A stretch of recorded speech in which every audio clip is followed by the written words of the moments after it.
Muito bom poder estar aqui com vocês. Muito bom poder compartilhar a palavra de Deus. E hoje a gente tem um texto desafiador, para variar, né?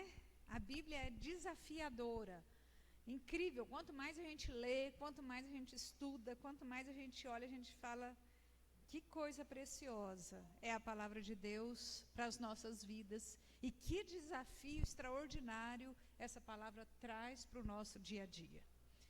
Que o Espírito Santo do Senhor fale conosco agora, tire qualquer cansaço, qualquer sono, qualquer empecilho de nós nos concentrarmos na palavra dele agora. Amém?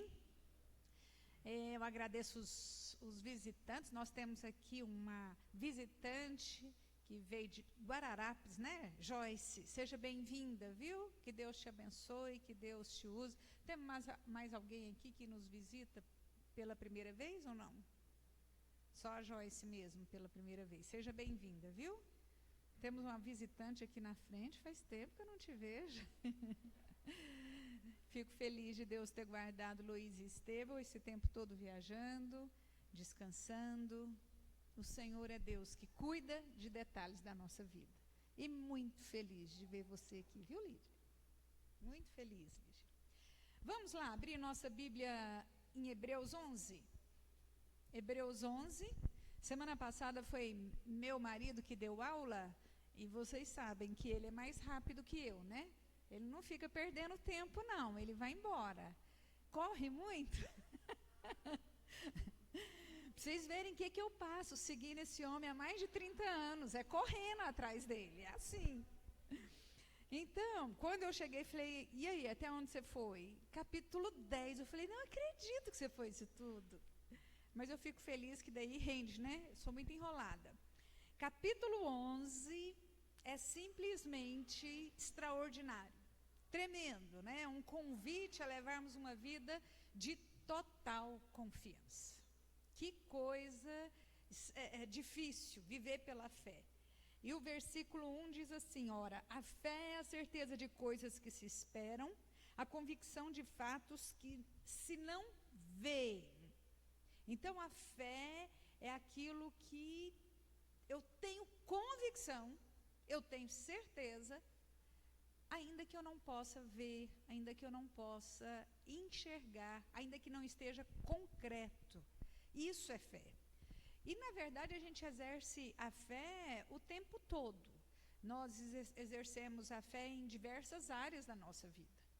Por exemplo, vocês só estão sentados nesses bancos porque vocês têm fé que ele vai suportar o peso de você. Se você não tivesse fé que ele iria suportar o seu peso, você sentaria aí? Não. Então, antes de sentar, você olhou e creu, e teve fé. E assim em diversas áreas da nossa vida. A gente vive pela fé, na verdade. Só que, apesar da gente exercer essa fé em muitas áreas, quando essa fé tem a ver com lidarmos com Deus, aí a coisa complica um pouquinho, não é? Para a gente é mais difícil viver essa prática, viver esse dia a dia, viver essa experiência de fé, caminhar com Deus. E a grande verdade está lá no verso 6. De fato, sem fé é impossível agradar a Deus. Sem fé é impossível agradar a Deus. Então, o convite de vivermos uma vida de fé é uma coisa tão profunda e é tão importante para o reino e para o nosso relacionamento com Deus, que ele diz, sem fé é impossível agradar a Deus. Se nós queremos agradar a Deus, nós precisamos exercer a nossa fé. E a pergunta que devemos fazer para nós mesmos é, será que eu tenho agradado a Deus? Será que eu tenho caminhado, levado uma vida de fé? Porque quando a coisa está caminhando bem, quando eu tenho o meu salário chegando direitinho, quando eu tenho estabilidade no trabalho, quando na minha casa os relacionamentos estão caminhando em paz, é fácil eu ter fé. Mas quando a coisa começa a complicar, quando começa a faltar, quando o futuro, a expectativa é negativa e que a gente precisa exercer essa fé, será que a gente tem vivido isso? Será que a gente tem experimentado isso, agradado a Deus? E aí, em seguida, o autor nos dá uma lista enorme de homens e mulheres que servem de exemplos para nós, que servem de estímulo, de inspiração para que nós possamos viver pela fé. E ele começa lá no versículo 4 falando de Abel, que mesmo depois de morto, ainda fala. É muito interessante isso. Quantas pessoas que nós conhecemos que são como Abel, ainda depois de mortas, falam. Ainda depois de mortas, nos ensinam, nos inspiram, nos corrigem. São pessoas que, apesar do tempo dela aqui na Terra ter passado, ela ainda continua viva. Eu tenho certeza que todos nós conhecemos gente assim, não é? Que já morreu, mas que ainda fala, que nos ensina, que nos inspira. E esse é o padrão que Deus quer para nós. Que nós vivamos desse jeito. Que amanhã ou depois, quando nós deixarmos de existir, a nossa vida, a nossa história, as nossas atitudes, o nosso jeito de caminhar, ainda fale. Fale para aqueles que ficaram, sirva de inspiração para aqueles que ficaram. Então, o primeiro desafio que tem é esse. Aí ele fala no versículo 5 sobre Enoque, né? Enoque foi um homem que andou tão perto, com tanta intimidade com Deus, que Enoque nem experimentou a morte. Ele foi levado.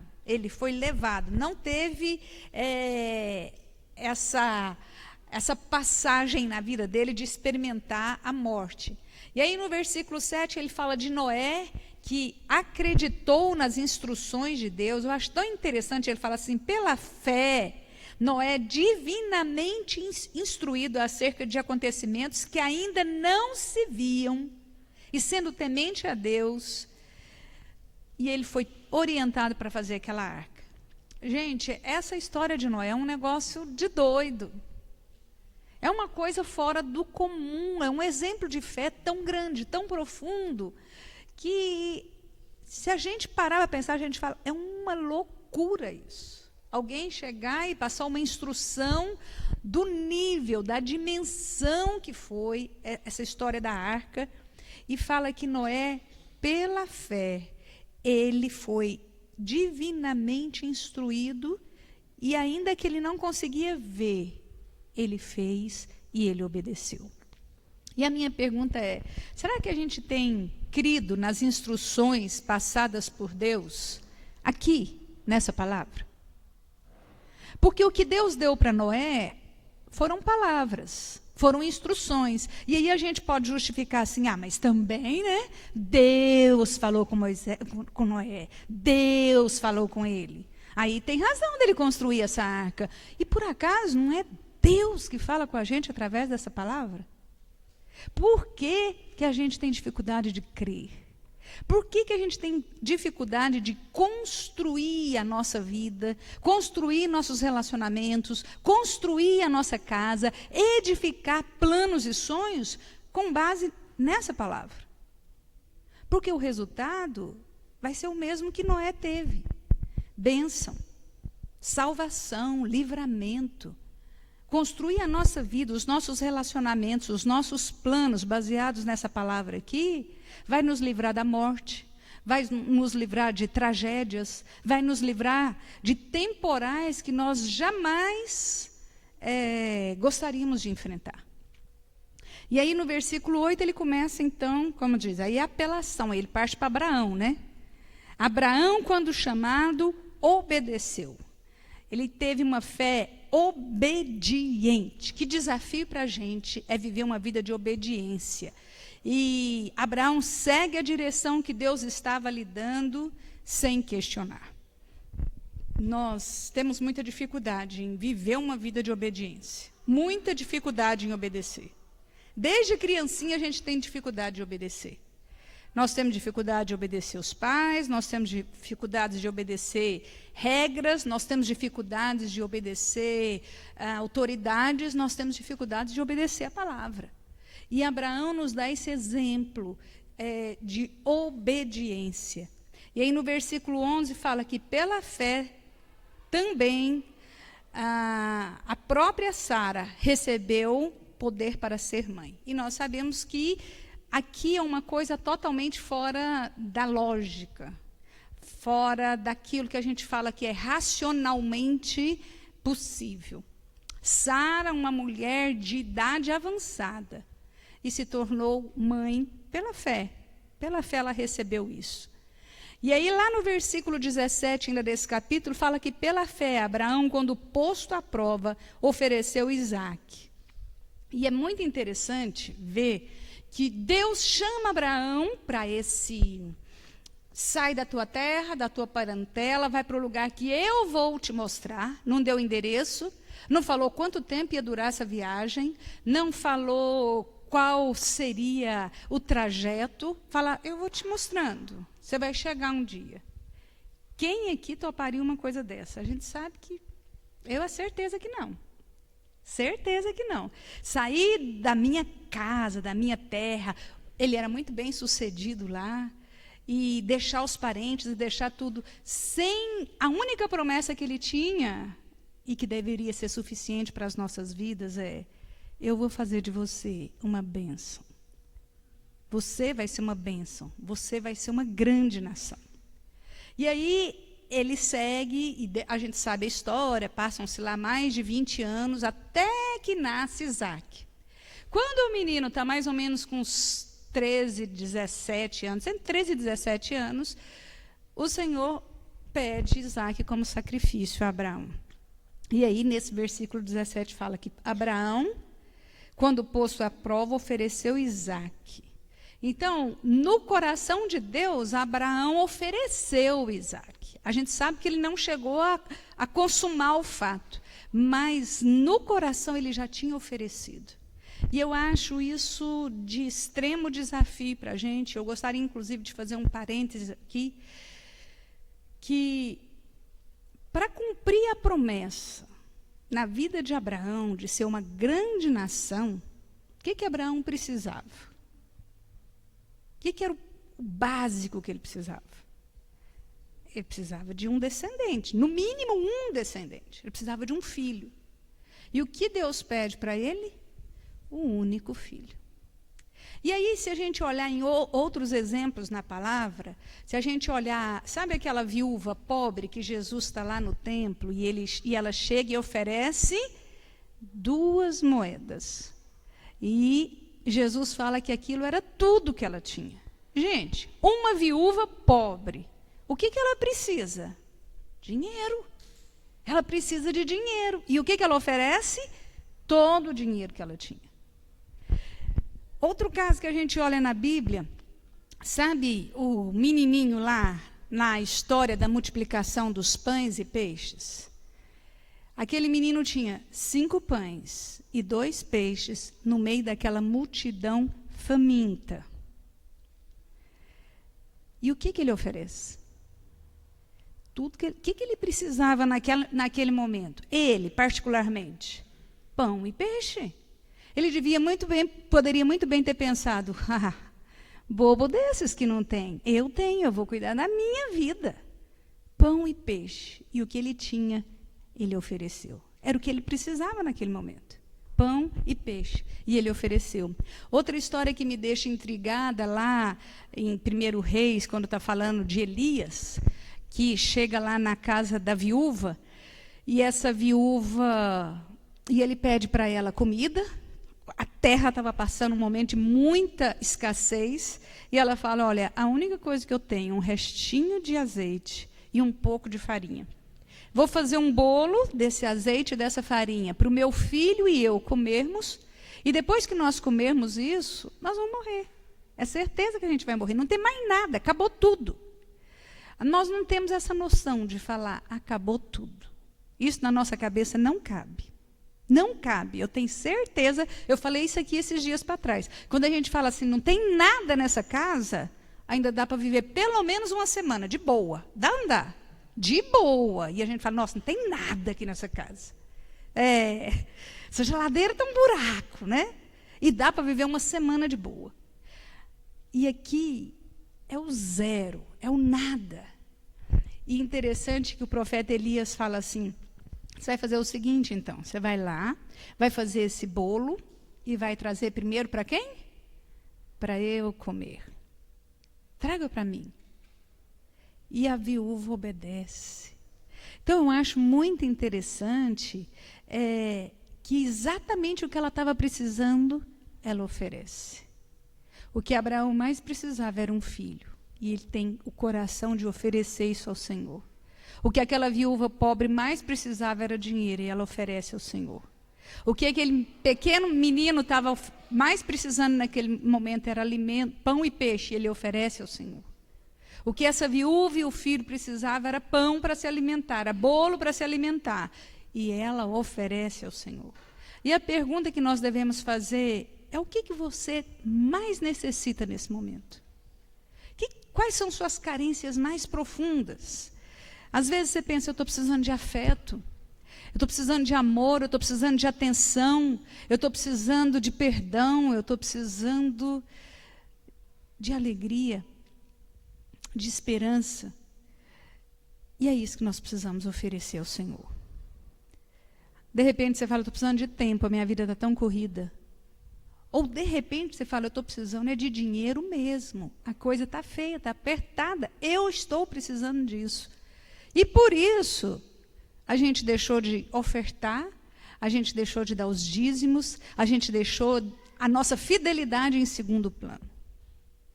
O desafio de viver pela fé é crer que o nosso Deus é aquele que vai nos dar, nos suprir, nos abençoar com abundância, muito mais do que nós podemos imaginar.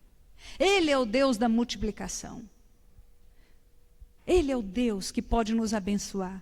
O que nós temos oferecido ao Senhor? Isso é viver pela fé, sim.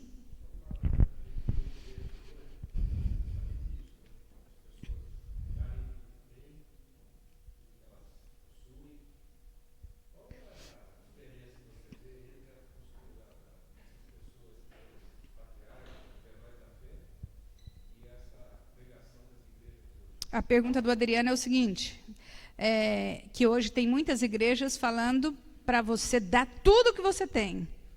E qual é o paralelo, como que a gente enxerga essa questão do que Deus mostra aqui na Bíblia e do que a gente tem vivido hoje? Eu enxergo, Adriano, que isso daqui eram casos específicos de momentos individuais e pessoais. As nossas necessidades são diferentes hoje aqui. Os nossos anseios, as nossas carências são diferentes, como esses exemplos diferentes que eu dei aqui. E o Senhor nos pede exatamente aquilo que é difícil, que é muitas vezes o nosso ponto fraco. Porque o nosso ponto fraco, muitas vezes, vai se tornando o nosso Deus. Às vezes o nosso Deus é o dinheiro. Às vezes o nosso Deus é um Isaac que a gente tem. E esse Isaac pode ser uma pessoa, esse Isaac pode ser um título, esse Isaac pode ser um trabalho, esse Isaac pode ser uma casa, esse Isaac pode ser coisas diferentes, pode ser um filho exatamente.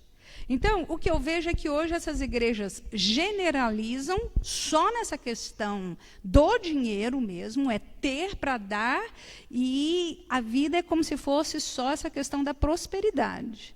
Então, eu acho que a diferença é as nossas carências particulares vão ser supridas à medida que nós oferecemos aquilo que, para nós, individualmente, é o básico e que está nos faltando.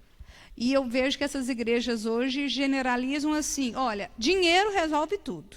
Se você ter dinheiro, você oferecer dinheiro, você vai ganhar saúde. Se você oferecer dinheiro, você vai ganhar alegria. Você oferecer dinheiro, o dinheiro é como se fosse a moeda que realmente compra harmonia, a moeda que compra perdão, a moeda que compra qualquer qualquer problema que a gente possa enfrentar. Enfermidade. Então, o testemunho é, se você oferecer dinheiro, você vai ter tudo de volta. E não é assim. A gente vê que aqui tem questões que têm envolvimento com dinheiro, mas a questão aqui é muito mais ampla e profunda. Sim. Totalmente diferente. O que a Helenice falou, a motivação. Que muitas vezes a gente quer fazer uma negociata com Deus. Eu vejo que essas igrejas, muitas delas, têm feito uma negociata com Deus. E Deus não faz negócio com a gente.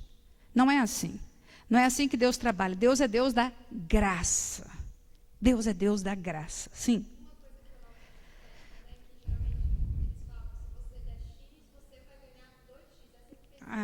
Na multiplicação. É.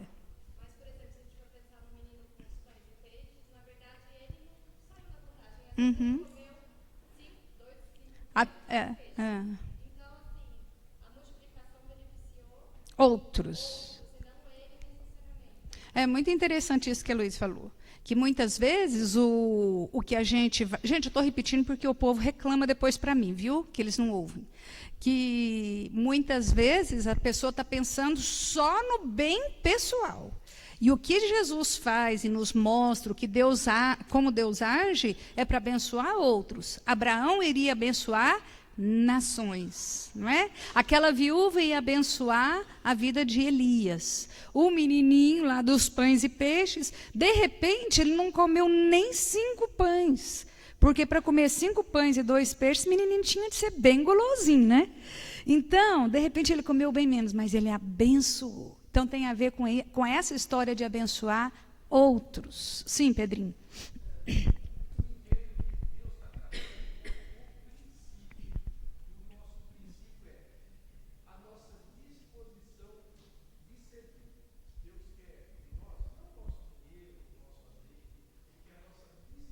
Deus quer a nossa disposição de servir.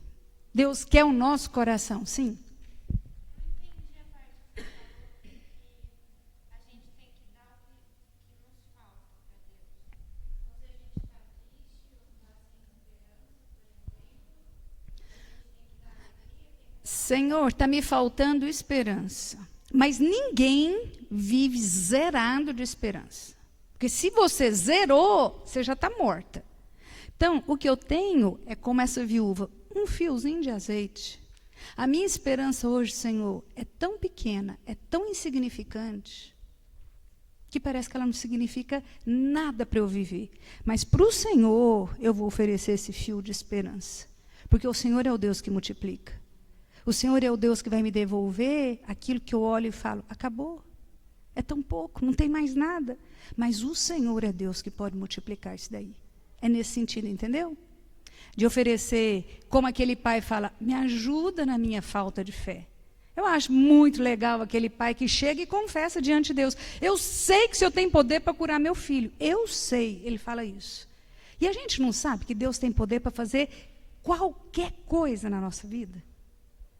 Eu sei que o Senhor tem poder para me curar. Mas, por favor, me ajuda na minha falta de fé. Isso é chegar com honestidade diante de Deus. Isso é chegar com honestidade. Querido, só um minuto.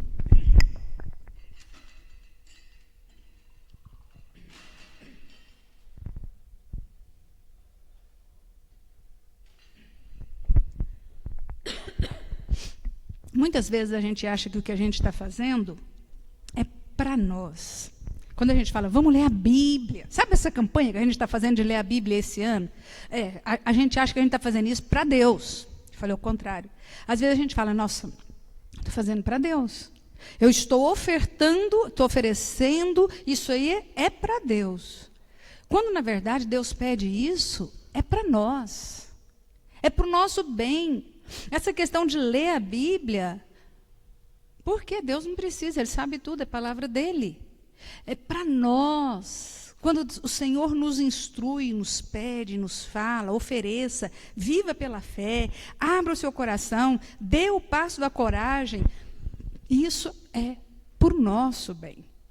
E esses heróis da fé, os versículos adiante falam de Isaac, de Jacó, de José, que foi um homem que sabia o que era viver com esperança. O versículo que trata de José fala disso. José, apesar de tudo que ele estava passando, aquele homem não perdeu a esperança em tempo algum. Vivendo numa masmorra, vivendo na injustiça, ele não perdeu a esperança. O versículo 22 fala assim: pela fé, José, próximo do seu fim, fez menção do êxodo dos filhos de Israel, bem como deu ordens quanto aos seus próprios ossos. Ele falou: olha, vocês vão ficar escravizados, mas eu creio, a esperança, eu creio que aqui não é o lugar do povo de Deus, e que o Senhor vai nos libertar e vai levar vocês para a terra prometida. Por favor, leve os meus ossos. Isso é viver com esperança. Isso é ter certeza de que coisas novas iriam acontecer. Ele cria, ele tinha convicção disso, e por isso ele faz essa recomendação. E depois fala de Moisés, dos versículos 23 até o 29, a história, um resumo da história de Moisés. Mas uma coisa que eu gostaria de destacar é a questão dos pais de Moisés. No versículo 23 fala sobre os pais, fala, também não ficaram amedrontados pelo decreto do rei. Então os pais dele guardaram ele por 3 meses, esconderam o menino, mas fala que eles não ficaram amedrontados. Isso para mim é uma inspiração, que os pais de Moisés souberam encarar sem medo o desafio de um governo tirano. E muitas vezes a gente tem tanto medo de enfrentar os desafios que se colocam diante de nós. Deve ter sido um tempo muito difícil, mas eu acho que a gente tem que olhar para esse casal e falar: Senhor, me dê essa inspiração. Quais são os desafios que nós temos que enfrentar no nosso dia a dia? Cada um aqui tem um. Cada um. Não é? Cada um tem um. E geralmente a gente acha que o da gente é mais difícil que o do outro. Ou pelo menos mais importante, né? Se Deus aparecesse e falasse: olha, gente, eu vim aqui para resolver os desafios e os mais difíceis primeiro, levanta a mão. Todo mundo ia levantar juntinho. Porque a gente acha que o nosso é o mais difícil. Só que nós precisamos fazer como os pais de Moisés, enfrentar isso com coragem, sem medo. Por quê? Pela fé. Eu creio no Deus que pode, eu creio no Deus que faz, eu creio no Deus que do nada faz surgir uma porta, um caminho, uma solução, um milagre. Isso é viver pela fé, gente. Esse é o desafio. Fala: Deus, eu não tenho nada aqui. Nada. As circunstâncias, eu olho ao meu redor, nada coopera para alimentar essa fé. Mas eu tenho o Senhor. E o Senhor é suficiente. O Senhor é a minha inspiração. O Senhor é aquele que tem promessas. E no versículo 30, quando está falando de Josué, fala que foi pela fé que as muralhas desabaram diante do povo de Deus. Muito linda essa história de Josué. E nós temos as nossas muralhas. A gente não estava falando 2 semanas atrás, né, Helenice? Nosso grupo lá no prédio, que nós temos as nossas muralhas. Cada um de nós olha e fala: é grande demais essa muralha, Senhor. É poderosa demais, é muito fortificada, é muito maior do que eu, muito mais alta, muito mais impenetrável. Ela é grande demais para mim. Quem não tem uma muralha diante de si? Quem?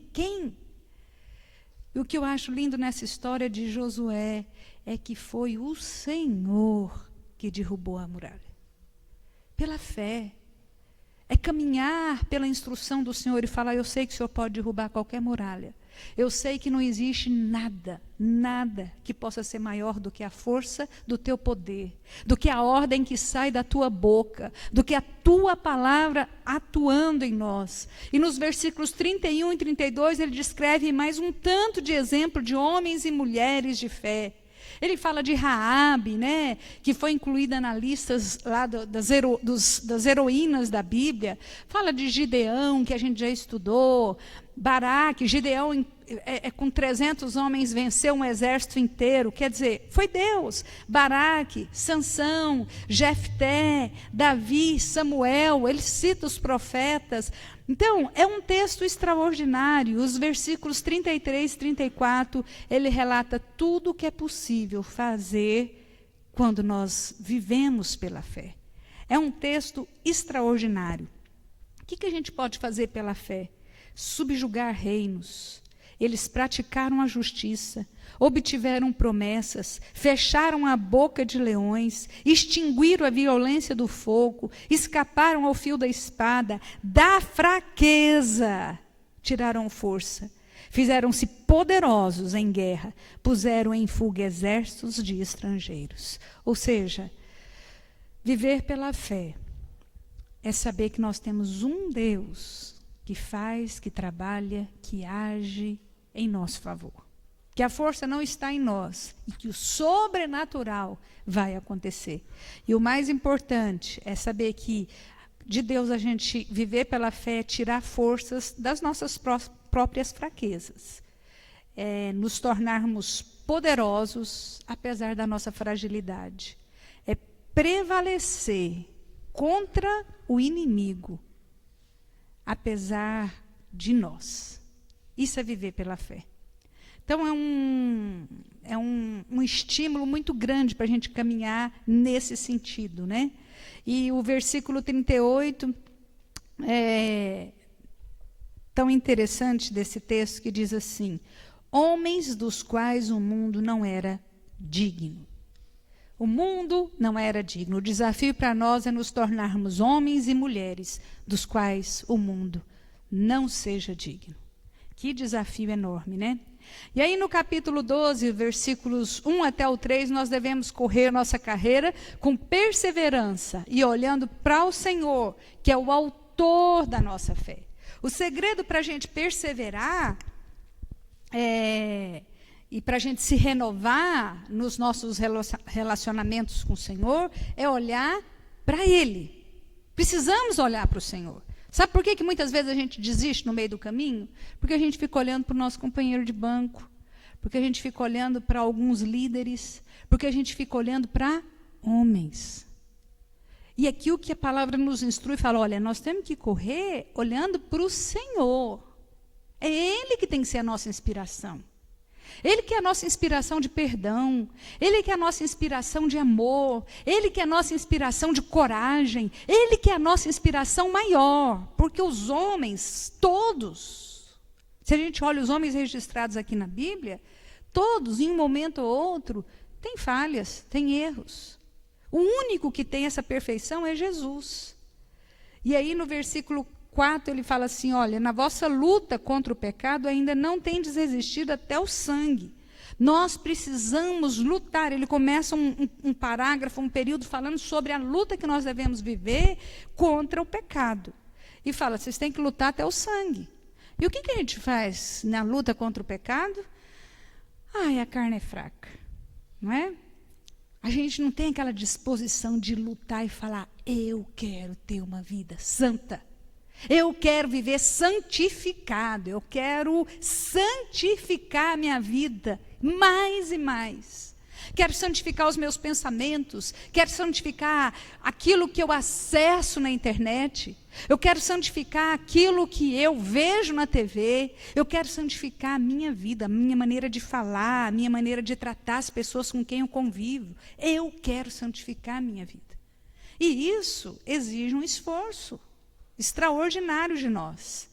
E nós não podemos nos esquecer que muitas vezes nesse esforço de caminhar nessa santidade, nós somos corrigidos por Deus.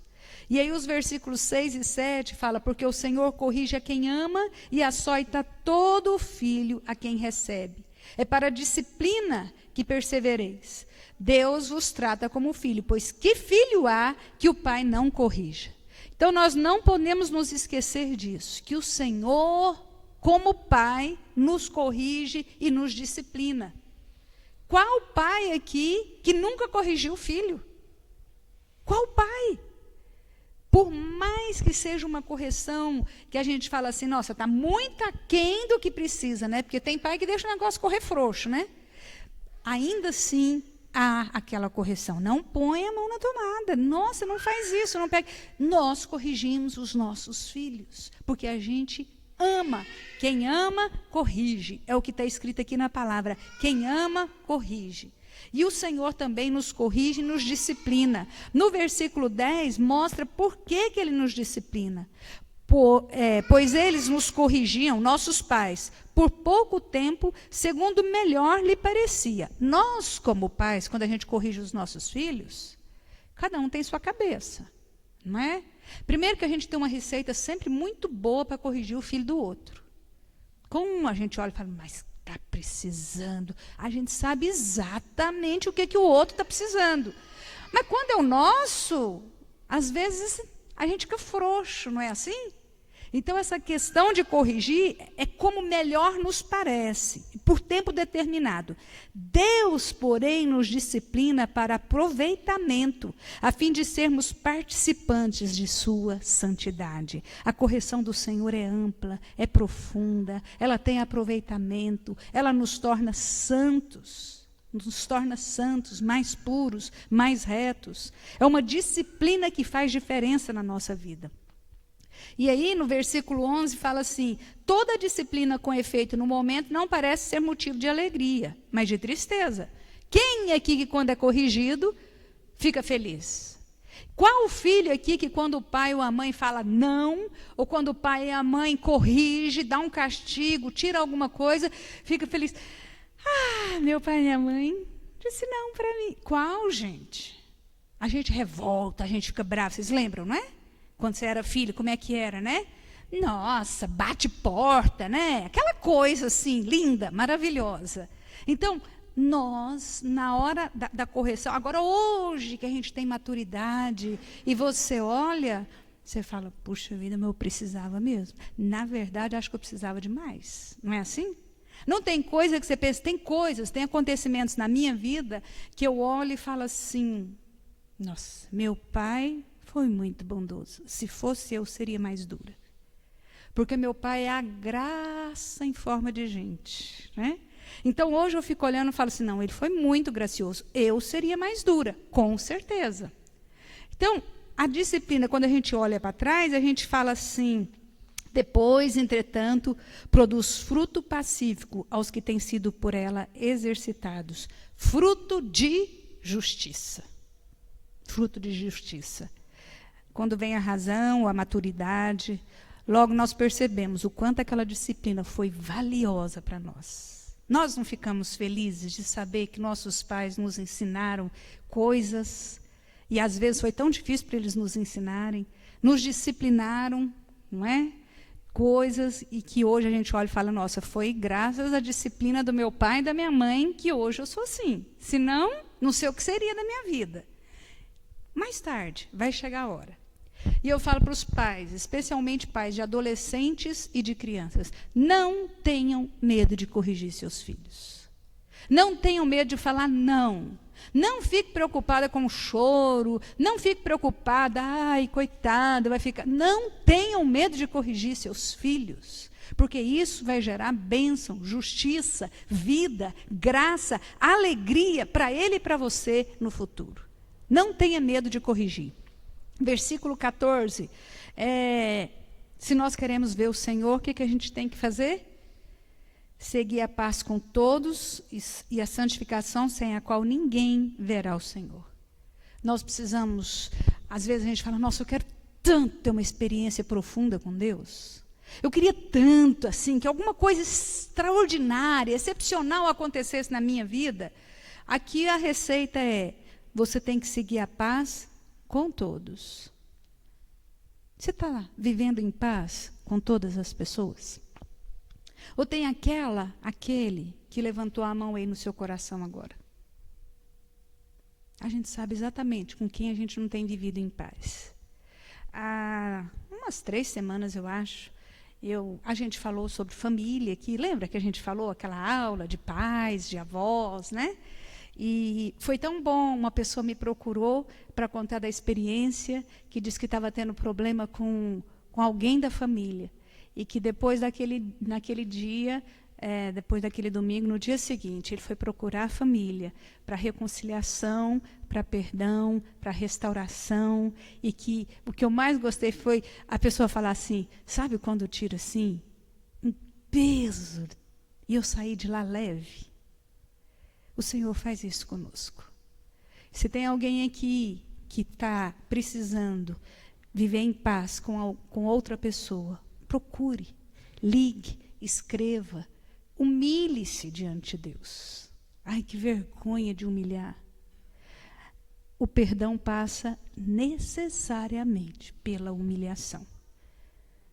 Essa semana eu estava conversando com a pessoa falando assim, perdoar, perdoou, mas a pessoa não entrou em contato, porque você sabe, né? Tratava-se de homem. Você sabe, o homem é orgulhoso, né? Então, para passar por cima do orgulho masculino, aí é complicado, né? Então, lá no coração, ele já perdoou, mas ele não dá conta de passar por cima do orgulho. Eu falei, não dá para a gente chegar diante de Deus e falar assim, olha, Senhor, por causa da cor, da raça, do sexo, da religião, que eu não resolvi esse problema aqui. É por isso, porque eu sou homem, o senhor sabe, o homem, né, é orgulhoso, tem o orgulho masculino, então por isso que eu não resolvi, mas o senhor sabe que lá no fundo está perdoado. Isso não existe. Pecado é pecado, independente dessas coisas, e que nós precisamos saber lidar com isso.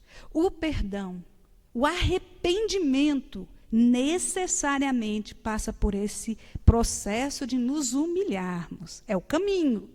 Nós precisamos nos humilhar. Mas o que a Bíblia fala é que quem humilha será exaltado. Se eu me submeto ao caminho da humilhação, o Senhor vai nos exaltar. Isso é viver pela fé. Promessas do Senhor para a nossa vida. E a gente pensa, eu vou muito me rebaixar para tal pessoa. Mas nem pensar.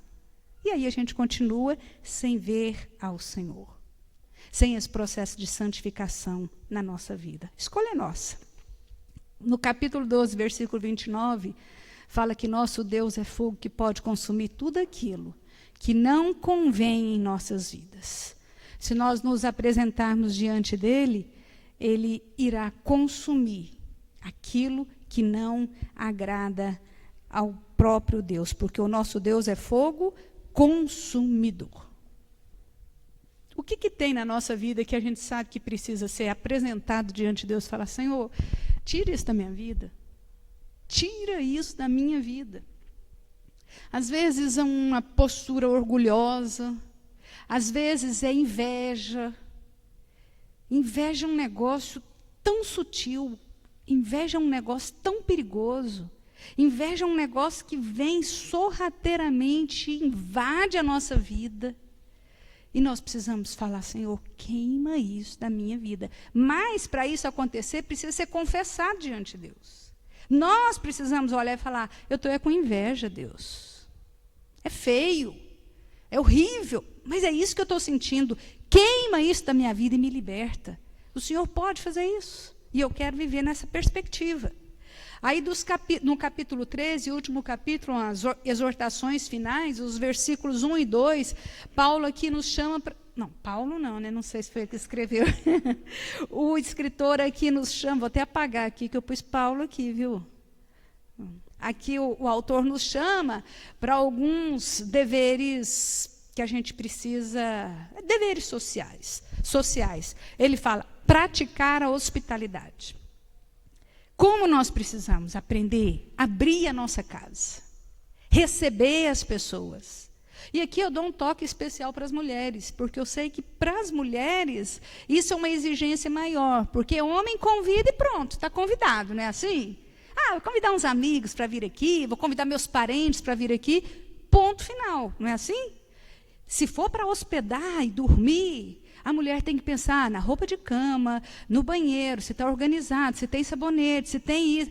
Tudo é para a nossa cabeça. E o cardápio também, não é? E a sobremesa. Tudo é para a gente. Se a toalha de mesa está organizada, homem não quer nem saber se tem toalha de mesa. Ele não quer nem saber. Eu estava conversando com...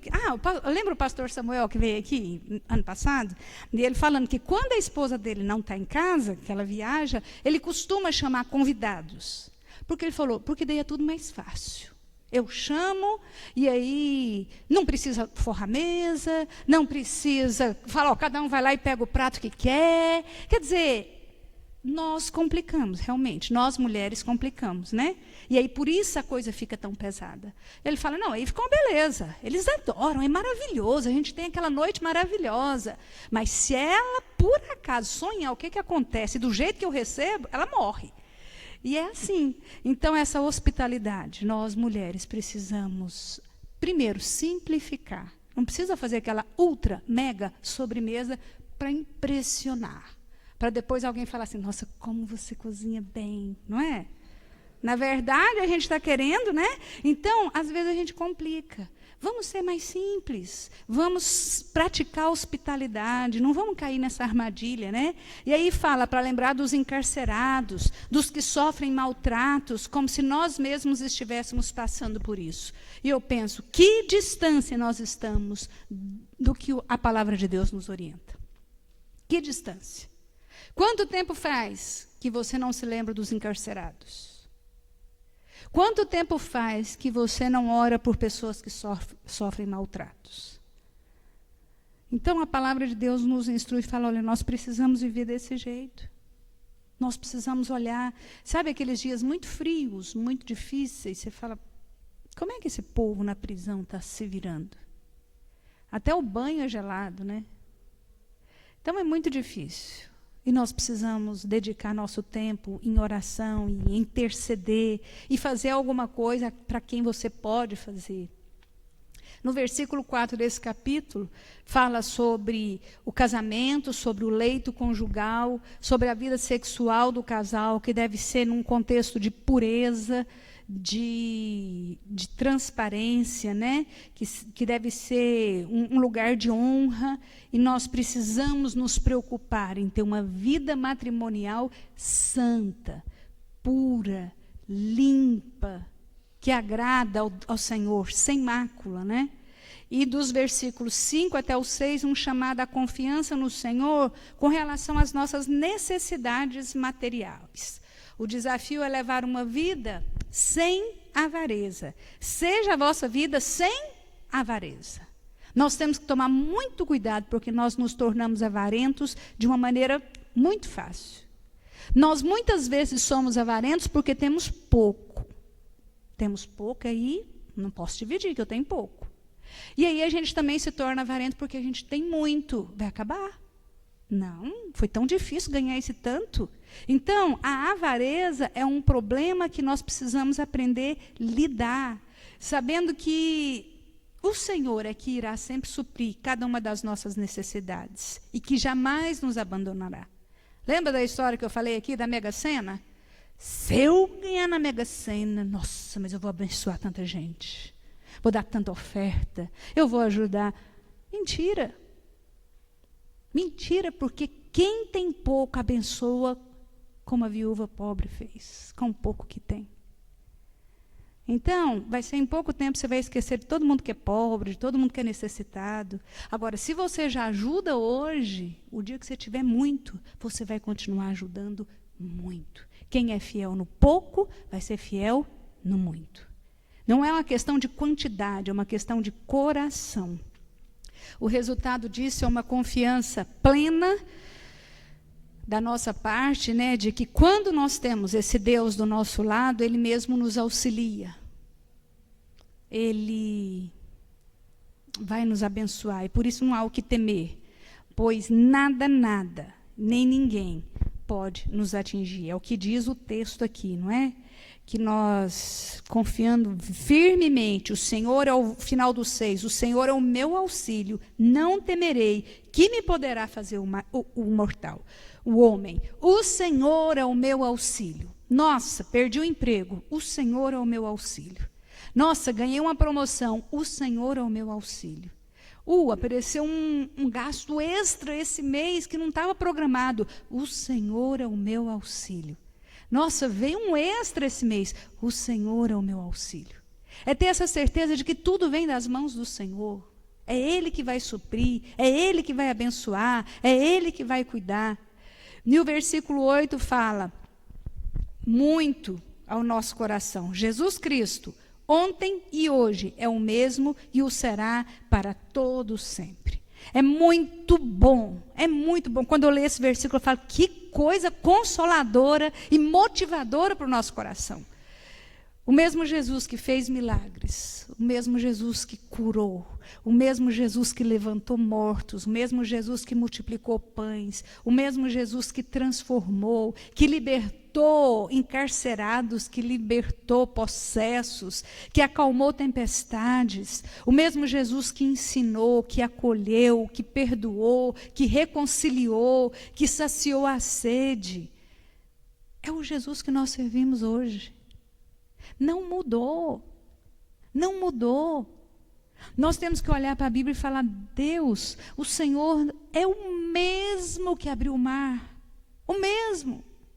Não significa que o Senhor está velho, que o Senhor está caduco, que o Senhor perdeu poder, que o Senhor perdeu força. O Senhor é o mesmo. O Senhor é o mesmo que com a tua palavra derrubou aquelas muralhas de Jericó. O mesmo. O Senhor pode derrubar muralhas que eu estou olhando diante de mim, muralhas que têm me cercado, muralhas que têm me incomodado. Senhor, o Senhor é o mesmo que multiplicou pães e peixes. Multiplica o meu salário. Eu vou dar o meu dízimo, eu não vou deixar de ofertar, porque eu sei que o Senhor é o Deus da multiplicação. Eu creio, eu sei que o Senhor é o mesmo, e eu sei que o Senhor honra aqueles que confiam, que esperam. Será que nós realmente cremos nisso? Por que será que muitas vezes não nos relacionamos com o Senhor dessa forma, nessa certeza? Não, o meu Deus é o mesmo. O meu Deus é o mesmo que supre. O meu Deus é o mesmo que faz. E no versículo 9 diz assim, não vos deixes envolver por doutrinas várias e estranhas, porque o que vale é estar o coração confirmado com graça e não com alimentos, pois nunca tiveram proveito que com isso se preocuparam. Então é um cuidado com ensinamentos estranhos e que nós precisamos estar com o nosso coração fortalecido pela graça. Hoje, desde o comecinho, a gente só está falando de graça, né? Desde a abertura falando de graça. A graça do Senhor, que não nos dá conforme nós merecemos. É bondade de Deus para as nossas vidas. E no versículo 14 desse capítulo 13 diz assim, na verdade não temos aqui cidades permanentes, mas buscamos a que há de vir. Está falando, recuperando a nossa imagem com relação ao céu, a cidade que nós buscamos. Gente, se nós não vivermos nessa perspectiva, Senhor, tem uma cidade sendo preparada para mim. Tem um lugar sendo preparado para mim. Isso aqui é tão passageiro, isso aqui é tão rápido, isso aqui é tão superficial diante do que o Senhor tem preparado para mim. Nós precisamos viver nessa perspectiva. Se nós vivermos nessa perspectiva, nós vamos ter mais facilidade para perdoar. Nós vamos ter mais alegria no nosso coração. Versículo 17 fala com relação, obedecei aos vossos guias e sede submissos para com eles. Em primeiro lugar, tratando dessa questão da liderança. Facilitar o trabalho dos líderes, né? Quem é líder sabe o tanto que é difícil. Quem é líder de qualquer coisa sabe o tanto que é difícil liderar. É fácil, Lúcia, liderar um salão? Não é fácil. É fácil liderar uma casa, é fácil liderar uma cozinha, é fácil liderar uma empresa, é fácil liderar alguma coisa dentro da igreja. E o que o autor está falando, facilite o trabalho desses líderes. E, ao mesmo tempo, trata também com os líderes e fala que eles vão ter que prestar contas ao Senhor de tudo. Eu acho que esse texto, apesar de estar se referindo aos guias espirituais, vale para todos nós em um aspecto específico. Porque daí ele fala assim para os guias, olha, vocês vão ter que prestar contas e para que façam isso com alegria e não gemendo. E muitas vezes nós estamos fazendo as coisas gemendo. Vou começar aqui dentro da igreja. Muitas vezes nós estamos servindo ao Senhor gemendo, sem alegria. Isso aqui não vai ter proveito nenhum que a Bíblia está falando. O Senhor quer que a gente sirva a Ele com alegria. Senhor, é um prazer te servir. É um prazer te servir. Porque o Senhor tem sido bom, o Senhor tem sido misericordioso. Só do Senhor ter me escolhido, só do Senhor ter me salvado, é um prazer. Eu tenho uma dívida eterna com o Senhor. É um prazer. E muitas vezes nós não gememos só aqui dentro da igreja. Às vezes nós somos um patrão que vive gemendo. Às vezes nós somos uma mãe que está servindo e gemendo. Uma esposa que não trabalha, que não serve com alegria. Um pai, um esposo que está servindo, mas que aquilo é um peso, né? Não está servindo com alegria. Gemendo, resmungando, chateado, triste.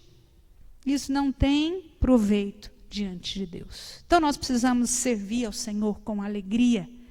Servir ao Senhor como mãe, como esposa, como marido, como pai, como filho, obedecer aos pais com alegria.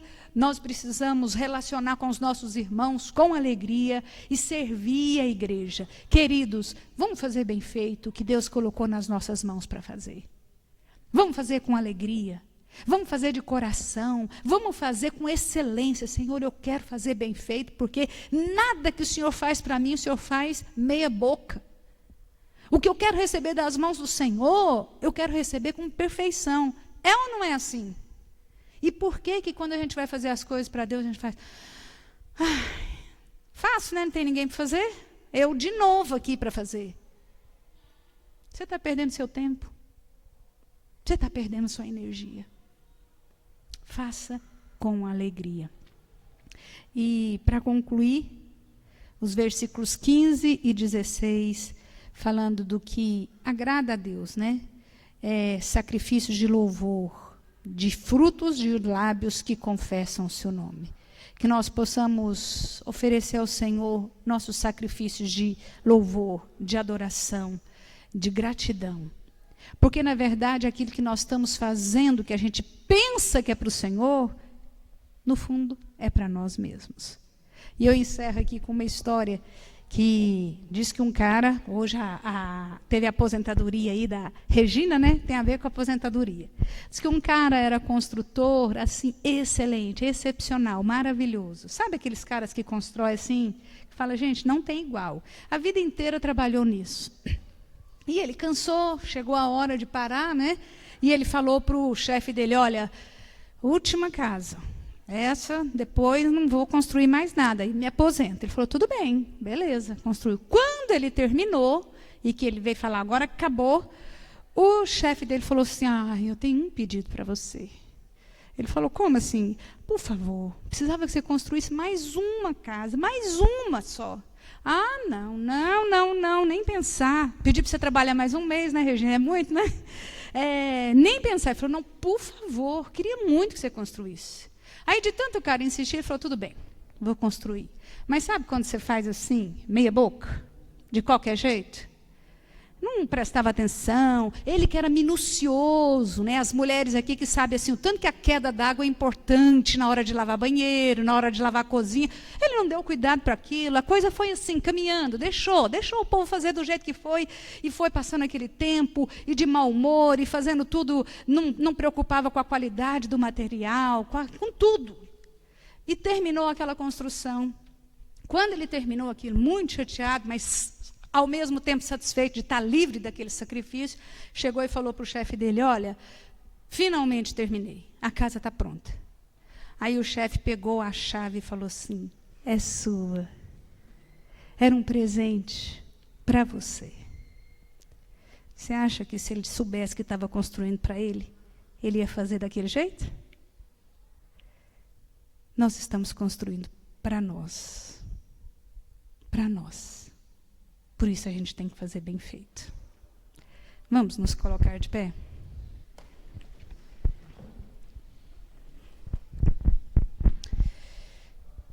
Pai, que desafio nos é viver pela fé. Que desafio. E a primeira coisa que nós pedimos e colocamos diante do Senhor, ajuda-nos na nossa falta de fé. Ajuda-nos quando a enfermidade bate na nossa porta, quando a desavença chega, quando o desemprego nos alcança. Ajuda-nos quando o medo toma conta do nosso coração. Nos ajude a viver pela fé. Nos ajude a agradá-lo, nos ajude a viver de maneira transparente, limpa, verdadeira, pura. Nos ajude a preocupar com o outro.